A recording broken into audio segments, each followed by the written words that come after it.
Et chers téléspectateurs, quand on parle d'une nouvelle année, on doit se préparer pour bien profiter de cette nouvelle année. Et pour cela, nous avons le plaisir d'accueillir dans notre studio mademoiselle Noura Al-Zomour, qui est experte en développement humain, surtout pour les jeunes. Bienvenue. Bienvenue, Alors, bonsoir. premièrement, quand on parle de votre carrière, quelle est votre carrière pour pouvoir être nommée comme experte en développement humain? Ok. D'abord, merci pour l'invitation aujourd'hui. Je suis ravie d'être avec vous afin de célébrer la nouvelle année. Avant de commencer, j'aimerais bien vous raconter brièvement mon parcours. Oui. J'ai obtenu ma licence en droit international et européen de France. Oui. Et depuis mes années scolaires, je m'intéresse aux activités communautaires et aux aides de la société. Oui. Et pendant mes études universitaires, j'ai commencé à travailler avec une life coach qui m'est très chère et avec qui j'ai contribué à faire des programmes pour les jeunes, pour le développement personnel et c'était axé sur les compétences de la communication, de gestion du temps et de leadership skills aussi. Et ma passion pour le yoga est née lors d'un voyage en Inde, où j'ai étudié les principes de yoga et les principes de respiration, comment se respirer pour être consciente et trouver l'équilibre et aussi réduire le stress dans notre vie quotidienne. Oui.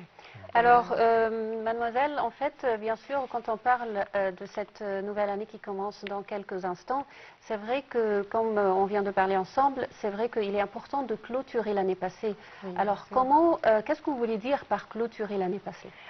Clôturer l'année, c'est avant tout faire un bilan honnête avec soi-même et se demander qu'est-ce que j'ai appris, qu'est-ce que m'a fait grandir l'année précédente. Et il ne s'agit pas de il ne s'agit pas de juger, mais de bien comprendre soi-même. Et en plus de dégager des émotions négatives non réglées, comme la fatigue, les peurs et la déception. Donc, je recommande à cette étape-là et de faire une réflexion et s'asseoir avec moi-même, avec soi, oui, et prendre un moment pour reconnaître ce que l'année nous a appris, même à travers toutes les difficultés que nous avons rencontrées. Et cela permet de se libérer et d'avancer moins léger. Oui. Très bien. Alors, comment peut-on se libérer du stress et des énergies négatives qu'on accumule pendant la journée, tout au long des semaines, des mois même? Oui. L'énergie négative vient souvent de ce qu'on garde en trop longtemps. On garde sur nous en trop longtemps. Et c'est comme les frustrations et les peurs et le stress constant qu'on a dans notre vie quotidienne. Et donc, la première étape essentielle, c'est la conscience. Comment? C'est de prendre un moment pour reconnaître ce que l'on ressent, sans fuir et sans juger. Et tant qu'une émotion n'est pas identifiée, elle continue d'agir en silence avec nous, avec notre relation avec les personnes. Et donc, une fois que cette prise de conscience est faite, il faut libérer de cette énergie. Cela passe par des moyens simples et efficaces. Je peux par exemple parler avec une personne de confiance. Je pourrais aussi écrire tous mes sentiments et émotions négatives et déchirer par exemple. Et, oui, des mémoires aussi. En plus, on peut marcher ou faire du sport pour sentir à l'aise un peu. Ce sont tous des moyens que je trouve bien pour la santé et pour se débarrasser de toutes les émotions négatives. Moi, personnellement, j'aime faire des respirations conscientes ou une respiration profonde. C'est du yoga? Oui, un peu de yoga. C'est comme une stratégie que je fais quand je me sentais bien stressée. Je donne du temps pour moi-même et je fais plusieurs respirations profondes Façon de respirer. Oui, pour que je puisse être à l'aise et et ne fait pas et que mes émotions ne me contrôlent pas. Oui. Oui. Alors justement, excusez-moi, Oui. alors justement, vous avez parlé d'un point important, c'est le sport. Oui. Et puisqu'on parle surtout ou également de la jeunesse, des jeunes, alors comment le sport est-il important pour les jeunes, surtout pour se débarrasser de toutes ces énergies négatives? Oui. Avec les réseaux sociaux et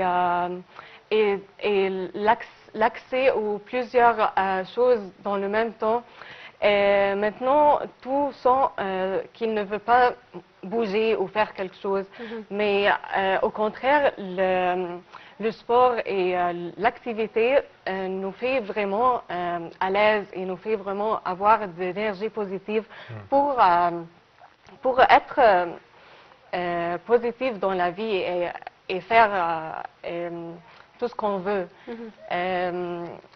Parce que la santé c'est primordial pour notre Certainement, vie. certainement, certainement. Quand on parle d'une personne qui veut avoir une énergie positive, ça c'est tellement bon, mais je pense également que l'environnement qui l'entoure Oui, certainement. a un rôle efficace dans ce sujet, n'est-ce pas? L'environnement joue dans un grand rôle dans notre énergie. Oui, oui, certainement, parce que l'environnement influence directement notre état mental et émotionnel. Les lieux, les personnes et les habitudes autour de nous peuvent soit nous élever ou soit nous freiner.